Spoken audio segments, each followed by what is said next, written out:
Good afternoon, everyone. I'd like to welcome you to the National Center on Intensive Intervention's webinar on course content resources for intensive intervention.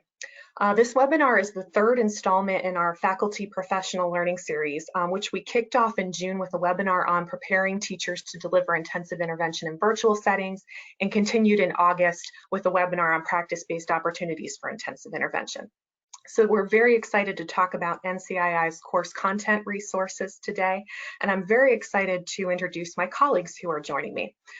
First, my name is Lindsay Hayes. I work for the National Center on Intensive Intervention at the American Institutes for Research, and I'm joined by my colleague Amy Colpo, who also works at the National Center for Intensive Intervention at AIR. I am very pleased to announce that we have two guests who are joining us today. Both of these people played very influential lead roles in developing the course content resources that we're going to look at today. So I would like to welcome Dr. Jennifer Freeman of the University of Connecticut and Melissa Stalega, also of the University of Connecticut. Before we begin, I'd like to go over a few housekeeping items. Throughout the presentation, we're going to be using the chat pod to moderate our question and answer time. So if you have a question for one of our presenters, please enter it in the chat pod within the GoToWebinar platform. If you have a technical issue or a question, we'll make sure that we have a team member assist you as soon as possible. And please, at any point during the presentation, if you have a content-related question, make sure that you are entering that in the chat pod, and we will pause periodically throughout today's webinar to answer those. I know a very common question that is asked is, where can I find the slide deck from today's presentation? So there are a couple places where you can do that. The first is within the GoToWebinar platform dropdown. There should be a section for handouts, and within that section we have posted the Faculty Learning Series webinar number 3. So you can click there and download the full copy of the slide deck from today. If for some reason that's not working for you, at the end of the webinar we will also show you where this presentation is going to be hosted on the National Center on Intensive Intervention website. And that's where you can access not only today's materials, but also the materials from the previous 2 webinars. So first, I'd like to talk a little bit about the purpose of the Faculty Professional Learning Series. The National Center on Intensive Intervention, or NCII for short, is funded through the U.S. Department of Education's Office of Special Education Programs. And NCII's mission is to build district and school capacity to support the implementation of intensive intervention, specifically for students with severe and persistent learning and behavioral needs. As part of our charge, we are working to also support institutions of higher education to integrate intensive intervention content into coursework and field experiences for pre-service educators, and also to support professional development providers who are providing in-service supports. This professional learning series is part of that support that we're providing to faculty and professional development providers. And throughout this webinar series, we hope to learn from colleagues and NCII experts about topics related to intensive intervention and how we can use really great resources that are out in the field to enhance coursework, field experiences, and professional development opportunities. We also want to share successes, challenges, and lessons learned from the field about how we can further engage faculty and professional development providers with some of our really great resources to strengthen pre-service and in-service learning opportunities. So let's talk about our agenda for today. For the first part of the webinar, I'm going to give a brief overview of the course content resources that are available through NCII, and then we're going to do a deep dive into 2 examples with our guest presenters for today. The first is on behavior support for intensive intervention, and that will be Dr. Freeman, and the second will be the reading intensive intervention course, and that will be Ms. Stalega. After we go through each of those examples, we'll pause for question and answer so you can ask any questions that you have about those examples we have gone through, and then we will conclude with a brief tour of the website and some links to where you can find the resources that we discussed during the webinar. So I'm going to get us started with our overview of the purpose and the structure of NCII's intensive intervention course content resources. So the first thing we want to talk about is to make sure everyone knows what we mean when we say intensive intervention course content resources. This is a really exciting suite of resources that's been developed by NCII. It's been a long time coming, and part of my goal today, and also through the examples that we're going to highlight, is to make sure that all the faculty and professional development providers who are on this webinar today understand the depth and the breadth of these resources and what is available to assist you as you are creating courses or professional development content for your pre-service or in-service teachers. So when we say intensive intervention course content, I'm referring to NCII's suite of ready-to-use resources that can help you all as faculty or professional development providers to create new or to supplement existing coursework and professional development content. I want to talk a little bit about who developed this. The National Center on Intensive Intervention had many, many partners. The University of Connecticut being first and foremost, and obviously our two guest presenters today are from the University of Connecticut and received a lot of support from that institution, and many others affiliated with UConn who helped to develop the courses, review them, and pilot them. We also have partnered with the National Center on Leadership in Intensive Intervention and the Cedar Center to supply some of the content and to provide review. So the developers for this course content resources were very cognizant of making sure that we're pulling from the most current research on evidence-based practices in these course areas and making sure that we are using up-to-date materials. Within our course content resources, we have 4 topic areas that are available. The first is features of explicit instruction. The second is intensive intervention in mathematics. The third is intensive intervention in reading. And the fourth is behavior support for intensive intervention. So these 4 topic areas represent our suite of course content resources that we have available related to intensive intervention. I want to pause a little bit and talk about who these resources are for. Obviously, since this is our faculty professional learning series, we are hoping that folks who are on the call today are involved in pre-service educator preparation. These materials are very focused on the needs of faculty and also in-service professional development providers. They are designed with the needs of faculty and professional development providers. These courses can also be used by educators or educator candidates who are seeking to enhance their skills in intensive intervention. These could be teachers, these could also be leaders, but these courses can also be used by folks who are out there who want to continue their learning process as it relates to intensive intervention. But really, anyone who is focused on enhancing educator skills in intensive intervention could find something within these resources that would be useful to them. So we really hope that you are taking a look at these resources today with an eye for how you might use them and adapt them to your particular context. So the next thing I'm going to do is go through an overview of the structure of these course content areas. And again, we have those courses available in the 4 areas: explicit instruction, math, reading, and behavior. But for the purposes of this example, I'm going to show you what it looks like with our math course content. So all of our course content areas are organized in the same way. When you go on our website, which I will show you at the end of our webinar today, each course has a landing page. And here you can see an example of what a course landing page looks like for our mathematics course. That landing page has 3 main parts, and I'll go through each of these parts. The first is an overview of the course. The second is a menu of course content. And the third are the modules that are associated with the course. So the course overview provides just some high-level basic information about the purpose and objectives of the course.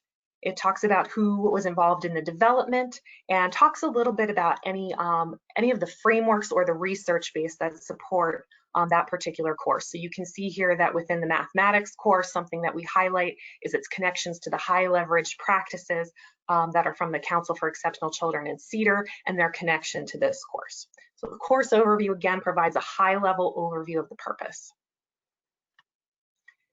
The related course content menu is where I would recommend that anyone who is unfamiliar with these courses should begin.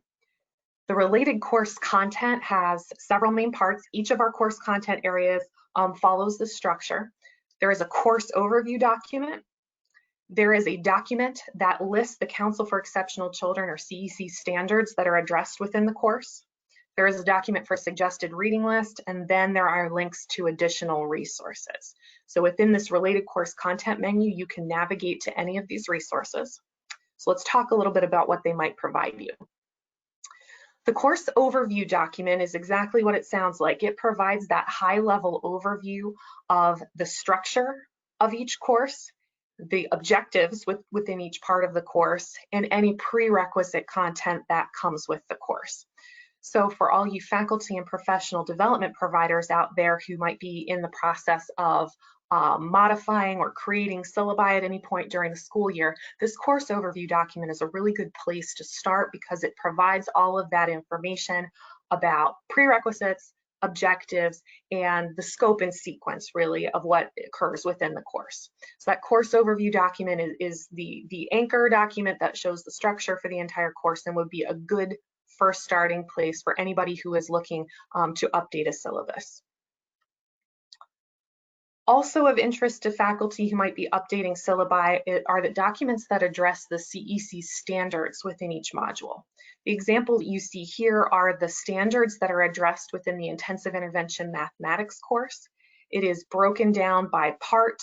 It shows the objective again, and then it shows the CEC initial preparation standards that are addressed. This is initial preparation standards for beginning special education teachers, and that crosswalk of alignment between the pieces of each module, the objectives, and the CEC standards is all located in this document.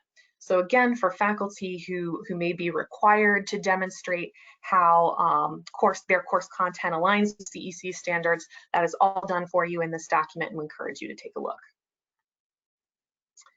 The next thing that we'll highlight is a suggested reading list. Again, this is another great resource for folks who are putting together syllabi.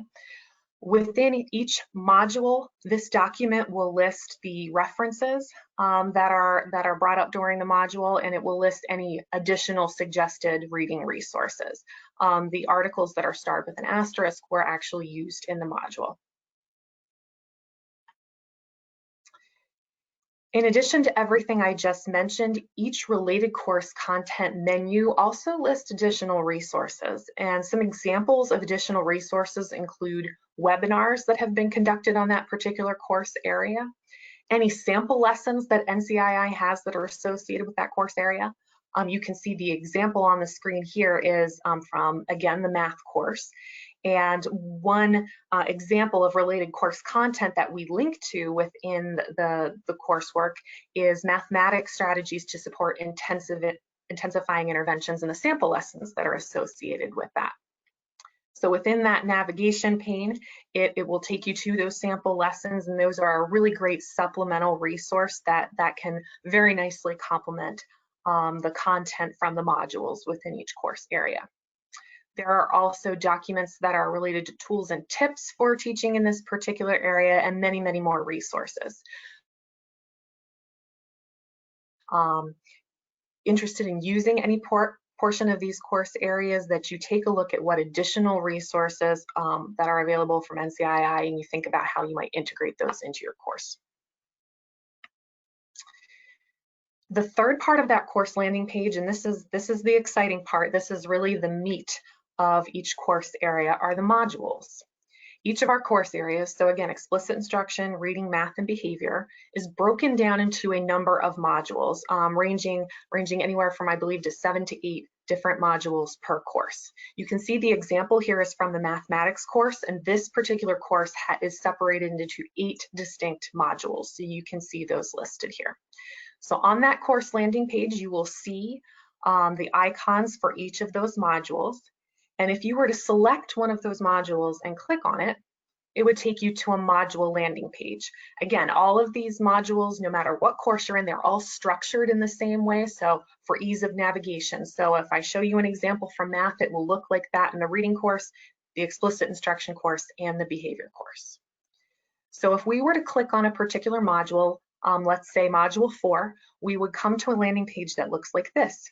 It begins with an overview of the content that's covered in the module. It will give a brief overview of the objectives that are covered in the module, And then this is very important, there is a complete 508 compliant slide deck and 508 compliant workbook that is associated with each module. So if you as a faculty member or professional development provider were interested in using the module in its entirety and you wanted all of the content in one place, you would click on those links for the complete slide deck or the workbook, and you would be able to download PowerPoint or PDF versions of those resources. Out on the side is a navigation pane that will help you navigate the structure within the module. In order to really make sure that we are adhering to those principles of explicit instruction and using, bite-sized chunks of instruction, each module is actually sometimes separated down into different parts.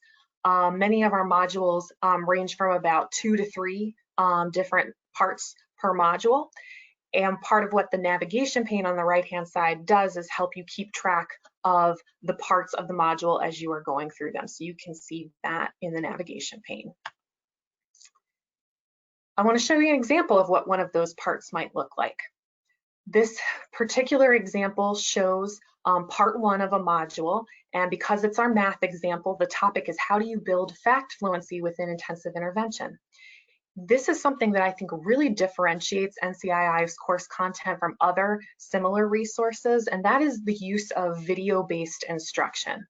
So all of the content that you would see in that slide deck that I gave, all of the content that you would see in the workbook, there is associated video instruction with it. So we have one of our NCII experts, including our 2 guests who are going to speak in a moment. You'll see their lovely faces going through each part of each module of each course and providing the overview that is associated with the content in the slide deck. So again, each of these modules can be divided into multiple parts, and these videos are broken down to be bite-sized chunks of instruction within each module. In addition to that really excellent video-based instruction in all of this content, there are associated worksheets and activities, and also more related videos where you can see examples of instruction. One goal that NCII had in the creation of this course content was to make sure it wasn't just sit and get. It wasn't just supplying high quality content. It was also thinking about what are those application and practice opportunities that our pre-service teachers need. So you can see here that there are worksheets and activities that are associated with this part of this module, and also related videos where you can see more examples of instruction. So each part of each module, again, has an associated video and associated worksheets, activities, and additional videos of instruction. I hope even from that very short overview using one module from one of our courses that you can start to get a sense of the depth of the content here. There is a lot to talk about. We'll talk about what specific content is covered in each module in a moment, but first I want to highlight some general features. All of this course content pulls from the most current evidence-based research on effective instructional practices in that area. That evidence-based approach is married with that, again, that multimedia instructional practice approach that is going to work for our pre-service teachers or our in-service teachers, and that's paired again with application activities and assessments. So we wanted to make sure in these courses that we're providing not only the best evidence-based practices available and making sure we are providing clear descriptions of that for our teachers. We also wanted to make sure we were presenting this in a way that's going to be engaging and lead to further practice and application opportunities. Our folks who are going to be our guest presenters will talk about ways to use the course content resources, but I wanted to highlight a few of these to get you thinking about ways that you might adapt these course content resources for your use. These modules can be adapted in whole or in part. So if you wanted to adopt the full module sequence, say within math or within reading, and create a course or a unit, that is absolutely something we encourage. Or if you just wanted to select particular modules or even parts of modules to supplement your existing coursework, we also encourage that. These modules can be used in part or in full. They don't all need to be used together. You can select and pick and choose what you want from these modules. We encourage you to customize that context to fit your state, district, or school needs. And something else I want you to think about as you're listening to our guest presenters are ways to experiment with the timing of how these resources are presented. So we, in this transition to virtual learning, we've gotten really familiar with these terms, synchronous and asynchronous learning. Think about ways that these course content resources could be used synchronously to support practice or discussion opportunities during class, especially virtual class. Or think about ways that they could be used asynchronously, such as pre-work for a flipped classroom model. Our guest presenters will show some more examples of how that might be used for their particular courses. I do want to highlight before we get to that we have our explicit instruction course content. It's structured a little bit differently than some of the other modules in that the first 4 modules actually align with our DBI professional learning series. Our data-based individualization modules provide a lot of that background information on intensive intervention, progress monitoring, diagnostic assessment, and our taxonomy of intensity that get everyone ready for the modules that we have for our explicit instruction course, which focus on modeling, supportive practices for feedback, and making sure that we are evaluating our use of explicit instruction to support academic needs. Our mathematics course, again, follows a similar structure throughout its 8 modules. It goes from developing a scope and sequence to talking about progress monitoring and how you select and evaluate evidence-based practices. There are modules devoted to instructional delivery and instructional strategies, in addition to 2 modules that talk about whole number content and rational number content. So making sure we have bringing fractions and decimals into the mix for that rational number content and making sure we are clearly presenting those computational principles. And finally, a module on data-based individualization for mathematics. I wanted to briefly highlight what content is available in those 2 particular courses. We have been fortunate enough to be able to highlight those on previous webinars from NCII. So you can see the links to those webinars here if you wanted a full tour of each of those course content areas. I encourage you to take a look at that. But because we have not been able to do that for reading and behavior, those are the examples that we wanted to focus on most heavily in this webinar today. So it's my pleasure now to introduce Dr. Jennifer Freeman. She is an associate professor at the University of Connecticut and led the development of the behavior supports and intensive intervention course content area. So Dr. Freeman, we are very happy to have you on today, and I'll let you take it away. Awesome, thank you.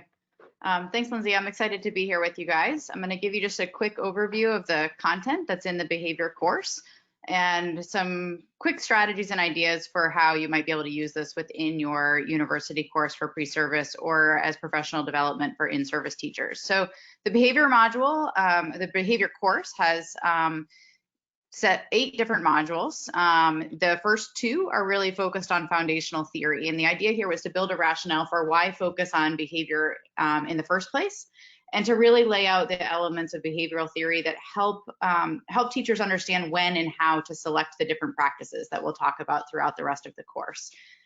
The next module, module 3, talks about antecedent and instructional strategies. So things like structuring a classroom, defining and teaching expectations, and active engagement and instructional management practices. So these are all the things that you can do proactively to support student behavior.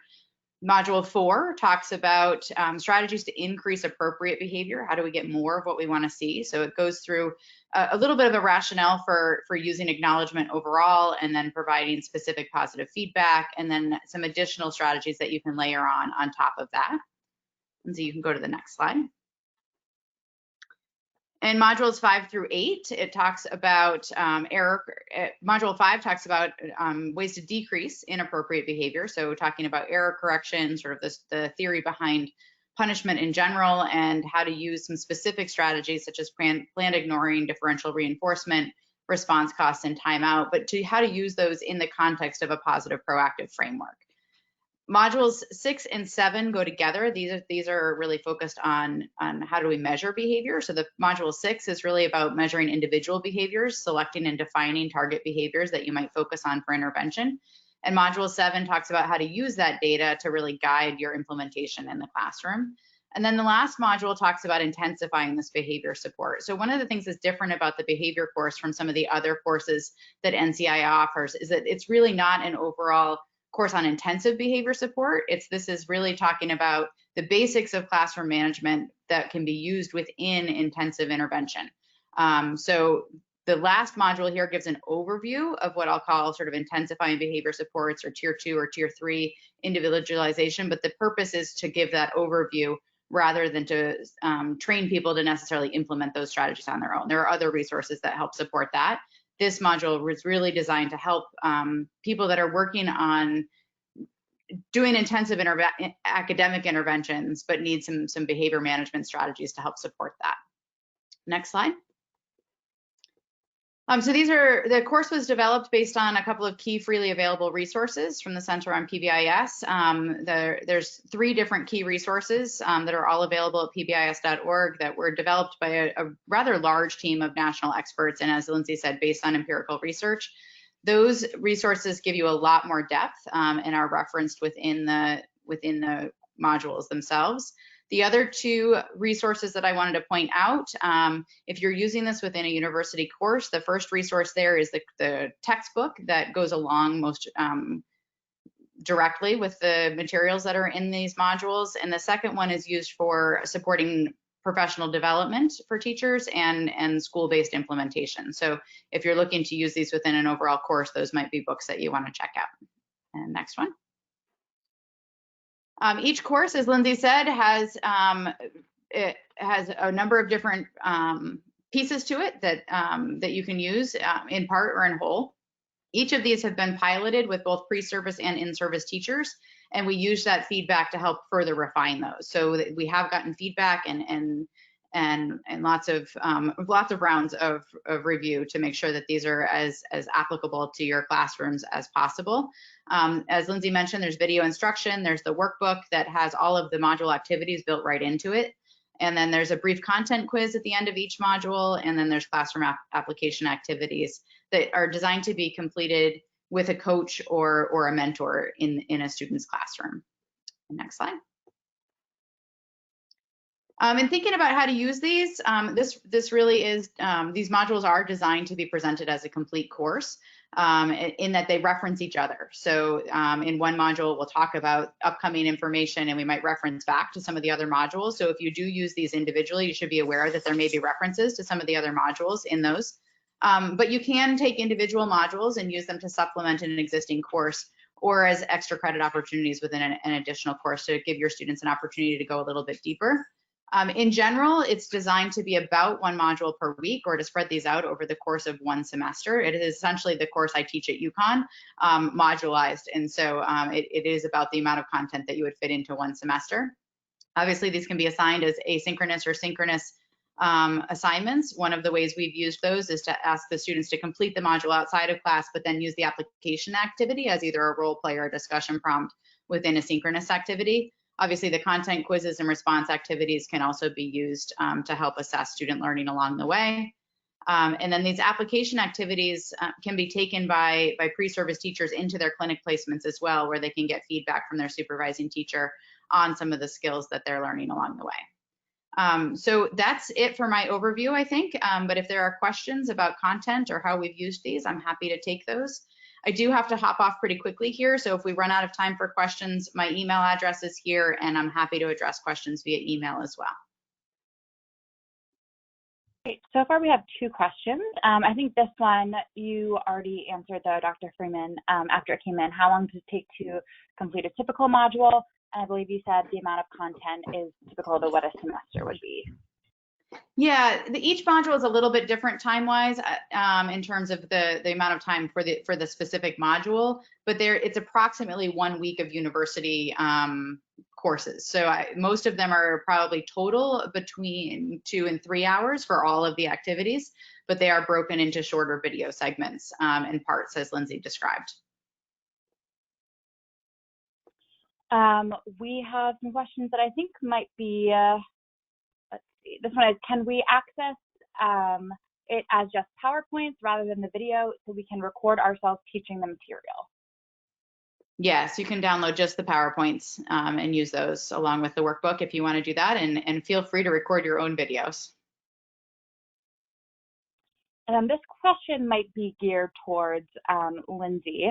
Are we likely to add resources on high school math, such as algebra or geometry, anytime soon? We are not likely to add resources that are specifically related to high school math, but I will say as a former high school math special education teacher, a lot of what we do have that's available to there, and I mentioned those sample lessons, it's all supportive skills that you need in algebra. And I'll point specifically toward things like computation of fractions even, that we do have available sample lessons and resources for that are addressed within the course content resources that again aren't specific to, the course content area is not specifically algebra, but these are all prerequisite skills that we know students with severe and persistent learning needs struggle with as they go into algebra. So that's a good question, and I would encourage you to take a look at the depth of what's there, and I'm sure you'll find things that address prerequisite skills.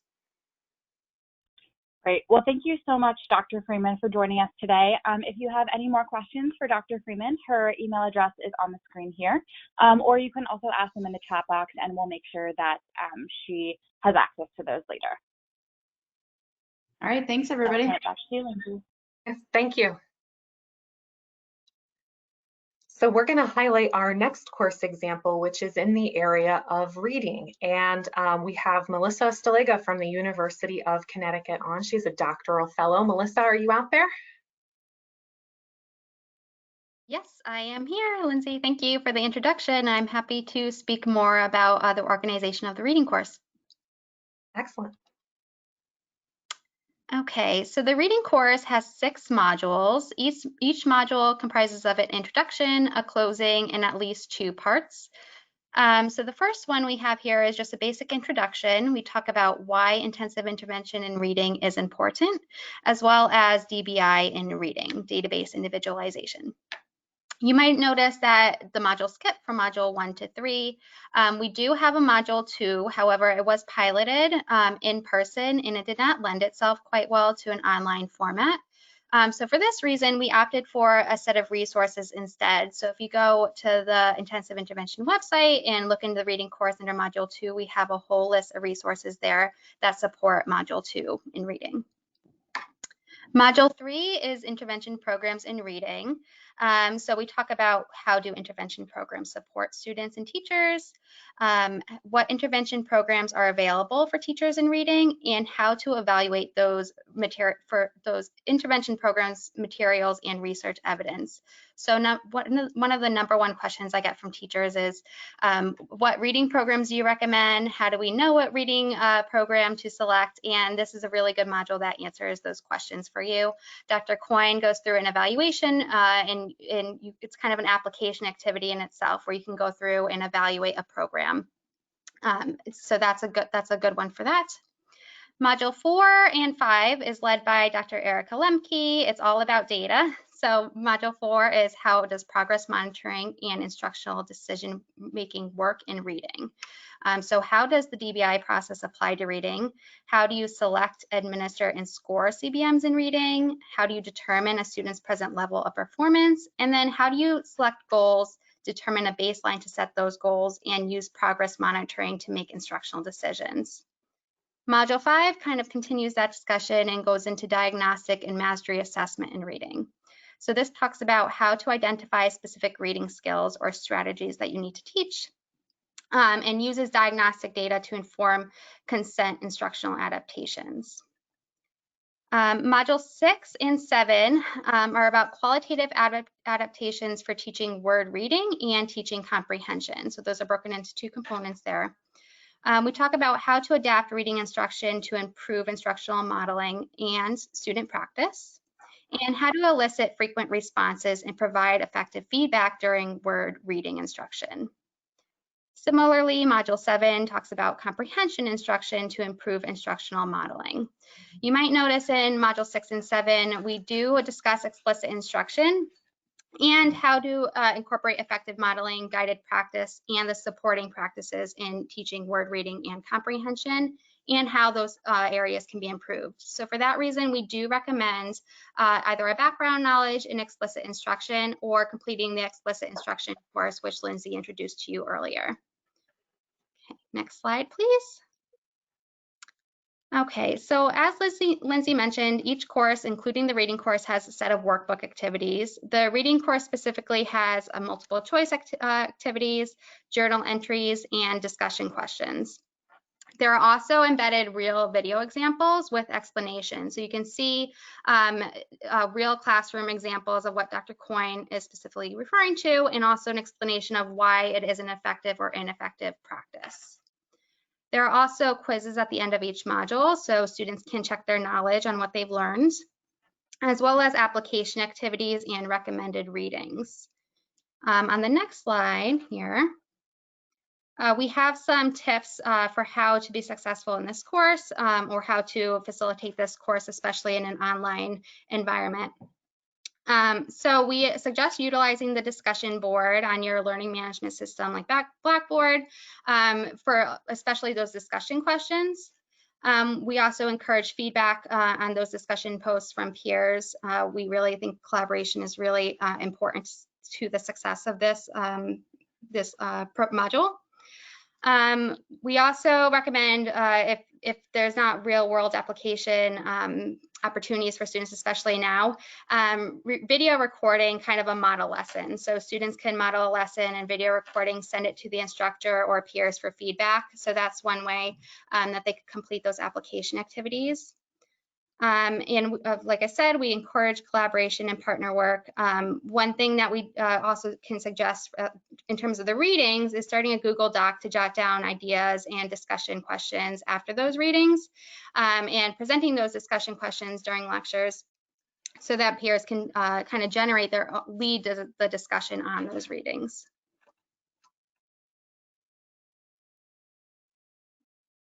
And I think that's kind of my brief, sorry, I kind of whizzed through that overview. I hope that covers it. That was excellent, Melissa. We're gonna see if there are other questions. So Amy will go first, and then I have some additional questions for you. So if you have any questions, please feel free to put them in the question and answer box now, and we will be sure to address those. So one question that I see coming up, and I'm actually going to go back a few slides because it pertains to this. It has to do, Melissa, with the qualitative adaptations for teaching word reading and comprehension. Can you explain a little bit about what you mean by qualitative adaptations and maybe give some examples? Yeah, so I am the coordinator of this course. Mike Coyne actually would be a better person to contact regarding the specific content. So I would say direct that to him. Do you have his email, Lindsay, that you can share? I do. Yeah, so he'd probably be the best person to ask regarding specific content. Okay, excellent. Another question that has come up, and Melissa, I can also tag in on this. It seems like a lot of these courses, particularly the ones that aren't specifically about explicit instruction, still incorporate a lot of the principles of explicit instruction. So you see that within the math and the reading course and the behavior as well. The question is sort of what's the relationship between that explicit instruction course content area and the remaining three that are tied to either a content area or behavior? And I'm happy to jump in on that, Melissa, unless you have any thoughts. Sure, go right ahead. So to whoever asked that question, yes, that is very intentional. I think explicit instruction is a theme that you see through all four of these course content areas. Of course, there is that course content area on explicit instruction specifically that cuts across the content areas, but you see those same principles of systematic and explicit instruction woven within all three of these. So you see it in the reading, in the math, and in the behavior, and you can again see that in the what's effective, modeling, what's effective guided practice, how do we assess for understanding. All of those principles of explicit instruction are built within the reading, math, and behavior modules as well. So we want to make sure that everyone understands that while we do have a separate module on explicit instruction, those principles are absolutely woven through in the remaining modules. Amy, have any other questions come in? No other questions have come in yet. Okay, well, please continue to put those in the chat pod. What I'm going to do now is go for a website tour. So I'm going to briefly pause my screen and switch into a view for our website. So show you where to find all of these things. So I'm going to start showing my screen again. Amy, could I get a verbal yes if you can see the NCII website? Yes, we can. Excellent. So I'm sure a lot of you are going right now, well, all this is, these are wonderful resources. How do we find these? How do we navigate these? So this is what we're going to do for the next portion of our presentation. So we are on the NCII website, that's intensiveintervention.org. And where you're going to go to find all of these lovely resources is in our main menu under implementation support.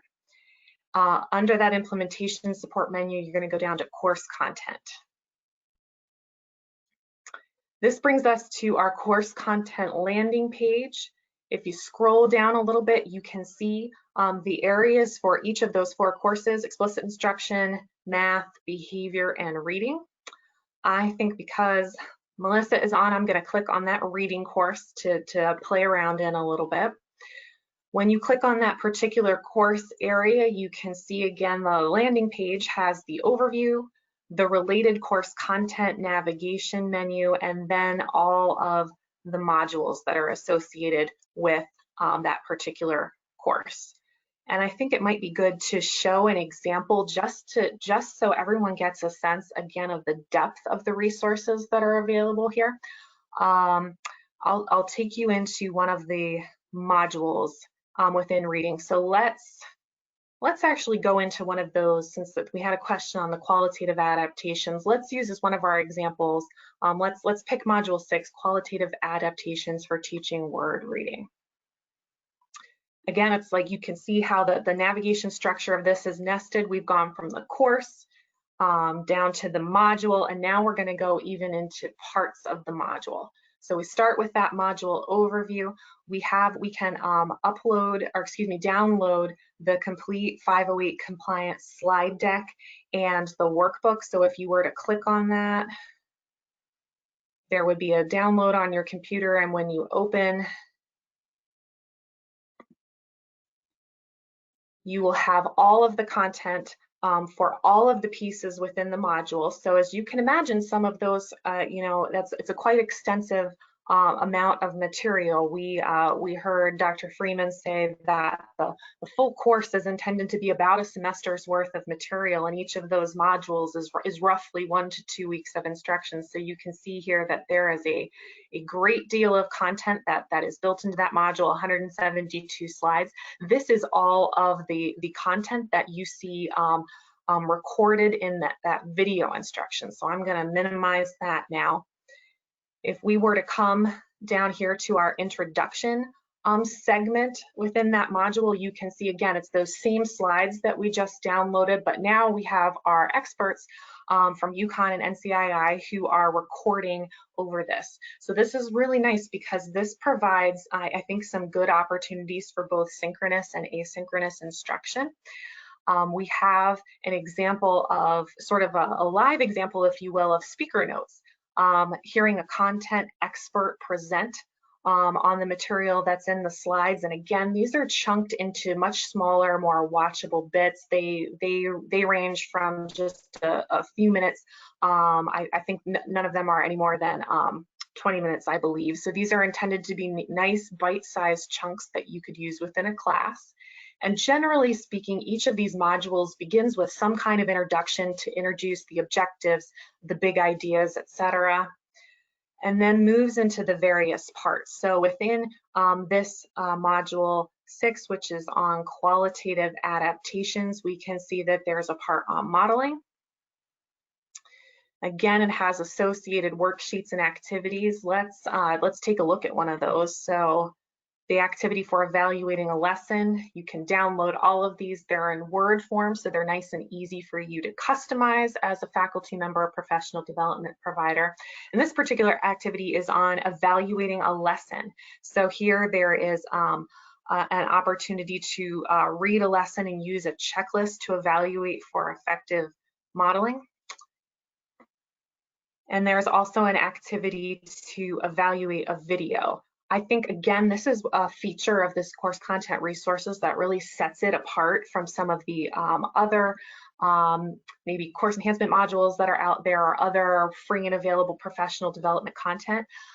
These course content resources focus very heavily on allowing the viewers of these modules to observe examples and non-examples of instruction. And we think that's very, very important for helping to develop pre-service teacher skills. So we want to make sure it wasn't just about delivering content, it was also about providing opportunities for, again, examples, real life examples of high quality instruction, and then some instruction with areas for improvement. So we can see here that there's an activity for evaluating a video, and there are associated video examples connected with this. And we can see here again, we keep with those principles of explicit instruction.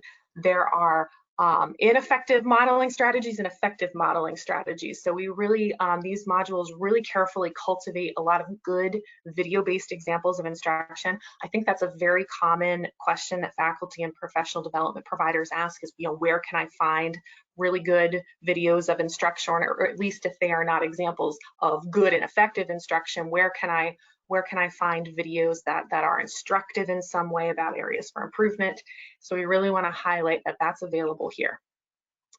So that, again, that moves into then part 2, guided practice following that explicit instruction model. Again, there are activities and worksheets associated with that. Again, another evaluation of a video in a lesson, more video examples. Part 3 is eliciting responses and providing feedback. Again, a lot of related video examples, and then some coaching materials and a facilitation guide. Dr. Freeman mentioned this for part of her behavior courses, that there are some of these application activities are intended to be used with pre-service or in-service teachers, with someone who can serve in a coaching type of capacity. So we have coaching materials and a facilitation guide to help guide teachers through the process of using this in a real life setting and how we can support them to do that better. So I gave just one tiny example of one module within a much larger course, specifically that qualitative adaptations for teaching word reading. And again, there are 7 modules within that reading course. So I hope that one of the things that we have accomplished on this webinar today is to illustrate really, again, just the depth and the breadth of the resources that are there that are available for faculty and professional development providers. One more thing I will highlight are these tips from the field. So a lot of our course content resources are about the what of instruction, what are the evidence-based instructional strategies, but we also have a suite of resources that talk more about the how of instructional strategies. And we've talked about these on our 2 previous webinars that we held in this series, but we have a series of briefs that talk about ways that we can strengthen practice-based opportunities within content areas. So whether you're teaching a course or professional development session on reading or math or behavior or whatever it is, here are some ways that you can incorporate things like video analysis or micro teaching or virtual simulations or lesson study and feedback, things of that nature. So if you were to click on these, which we did highlight in previous in our previous aspects of the professional learning series, you will see our resources related to how you can strengthen instruction within your courses to incorporate some of these really excellent practice-based opportunities. So that, again, is our overview of our website where you can find things, again, all this related course content. If you were to click on the course overview or the CEC Standards or the suggested reading list, it would take you, again, to fully customizable Word documents that have all of that information available. So at this point, I'm we gonna... do have a question that has come up in the chat box.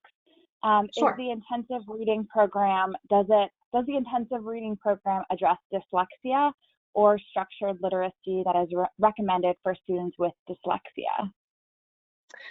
That's an excellent question. I cannot speak exactly to in which particular portions of the modules that dyslexia might be addressed, but I will say that all of these are based on that structured literacy approach that would be recommended for a student with dyslexia. So where I couldn't off the top of my head point to a specific module in here and say, here is where we address dyslexia, but I will say that all of these are based on that structured literacy approach that we would recommend. That's an excellent question. Are there others, Amy? There are no other questions besides that. Okay. So I'm gonna pull up the remainder of our PowerPoints and talk through some of our last few slides for today. I'm actually going to switch back to the view with our website because we want to show our available resources on our faculty professional learning series webpage. So if you click, and Amy, if you could put that in the chat pod, that would be excellent. Our professional learning series webinars that we have held thus far are all on the NCII website. So I mentioned that one place to find the materials from today is actually in the Go To webinar navigation menu. You can click there and download, but they're also all located on our NCII website. So if you were to go to our faculty professional learning series page, you can see the place where you can sign up for the series, and you will see the recordings from our previous webinars, so the actual live recording, and you can also download the complete deck and the transcript. So we have that available for our previous 2 webinars. For webinar number 3, which is today, we'll have those materials posted within the next few business days. And we also encourage everyone to join us for our next installment in the webinar series, which is a webinar on continuous program improvement. That one's going to be on December 1st. That is going to focus on tools that we have available specifically for pre-service preparation programs that can assist with reflection and continuous improvement. We have tools that are called innovation configurations, and what innovation configurations are designed to do is help pre-service faculty and program leaders take a look through the course sequence that are used within teacher preparation programs and take a look at areas where evidence-based practices can be strengthened. So we're going to be taking a look at some of our innovation configurations, particularly dealing with intensive intervention that we have available. That will be a brand new NCII resource that's coming out, so we're very excited to highlight it. Amy, any other questions before we wrap up for the day?